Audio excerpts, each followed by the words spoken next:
राजौरी में मेगा पूर्व सैनिक रैली दूसरे दिन में पहुंची। एलजी ने वेटरन्स डे समारोह का नेतृत्व किया। भारतीय सेना की नॉर्दर्न कमांड द्वारा 10वें वेटरन्स डे को मनाने के लिए आयोजित 2 दिवसीय मेगा पूर्व सैनिक रैली आज राजौरी में दूसरे दिन में प्रवेश कर गई, जिसमें पूर्व सैनिकों, वीर नारियों और उनके परिवारों की भारी भीड़ देखी गई। जम्मू और कश्मीर के उपराज्यपाल मनोज सिन्हा मुख्य अतिथि के रूप में इस अवसर पर मौजूद थे।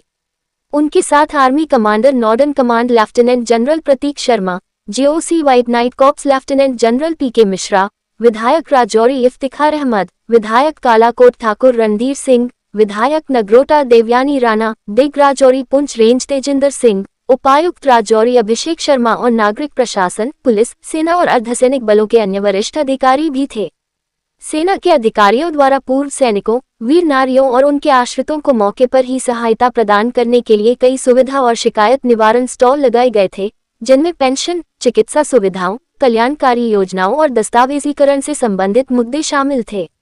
सभा को संबोधित करते हुए उपराज्यपाल मनोज सिन्हा ने पूर्व सैनिकों और उनके परिवारों के सामाजिक उत्थान और कल्याण के लिए जम्मू और कश्मीर सरकार द्वारा शुरू की गई विभिन्न कल्याणकारी पहलों पर प्रकाश डाला।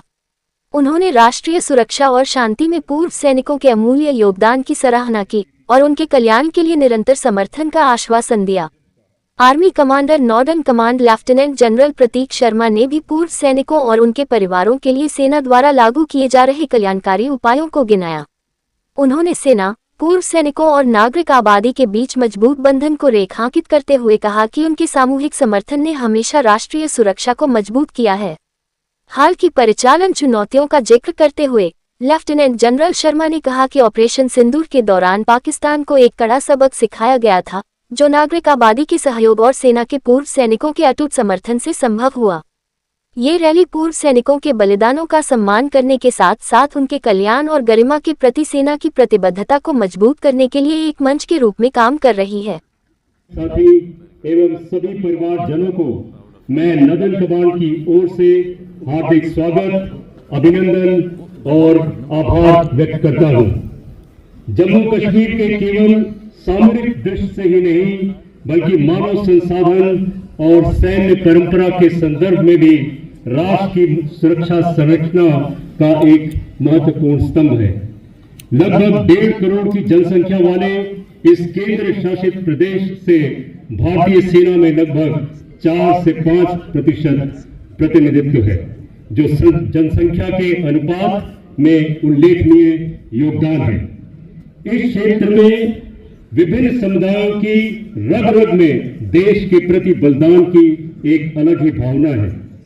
जैकलाइन, जैकरिफ, डोगरा जैसी प्रतिष्ठित रेजिमेंट्स का हर लड़ाई में अभूतपूर्व प्रदर्शन जम्मू कश्मीर की मिट्टी और यहाँ की जनता के लिए गर्व का प्रतीक है।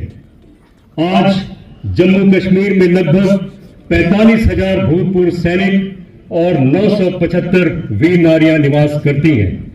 आप सबने अपने अनुभव, अनुशासन और एक अनूठा देश प्रेम का उदाहरण देते हुए सीमावर्ती क्षेत्रों में सामाजिक स्थिरता, guidance and motivation of youth, disaster management के क्षेत्र में महत्वपूर्ण योगदान देकर मिलिट्री सिविल फ्यूजन को सुदृढ़ बनाया है। ऑपरेशन सिंदूर के दौरान हमारे सभी वेटरन्स ने अपने अनुभव, स्थानीय समझ और पराक्रम के माध्यम से बॉर्डर पर तैनात सेना का मनोबल बढ़ाया और सीमावर्ती क्षेत्रों में रहने वाली आवाम को भरोसा भी दिलाया। इस अनोखे समन्वय के कारण हमारी सेना का मनोबल आकाश को छू रहा था और नॉर्दर्न कमांड के हर सैनिक ने अपने पराक्रम से दुश्मन को सबक सिखाया और अपने और आप सबके भरोसे की लाज रखी। 10वें वेटरन्स डे के उपलक्ष्य में इस वर्ष 5 जनवरी से 14 जनवरी तक नॉर्दर्न कमांड के विभिन्न क्षेत्रों में व्यापक कार्यक्रमों का आयोजन किया गया। इन आयोजनों की शुरुआत उधमपुर से हुई और आज इसका भव्य समापन राजौरी में हो रहा है। आज इस समापन समारोह में माननीय उपराज्यपाल की उपस्थिति और आप सबका भारी संख्या में आने से मुझे अत्यंत गर्व और संतोष की अनुभूति हो रही है। मुझे यह बताते हुए गर्व है कि ध्रुव मोटरसाइकिल रैली के राइडर्स ने पीर पंजाल के दक्षिणी क्षेत्रों में 740 किलोमीटर से अधिक दूरी तय की। इस सभी राइडर्स के साहस, जज्बे और अनुशासन की मैं दिल से सराहना करता हूं। मुख्य समारोह से पूर्व नगरोटा, अखनूर, रियासी, सुंदरबनी, नौशेरा, पूंछ और थाना मंडी में सभी भूतपूर्व सैनिकों, वीर नारियों और उनके परिवारजनों के लिए मेडिकल कैंप्स का आयोजन किया गया। इन कैंप्स में मेडिकल ट्रीटमेंट के साथ blood pressure machine, electronic wheelchair और ई रिक्शा का वितरण भी शामिल था।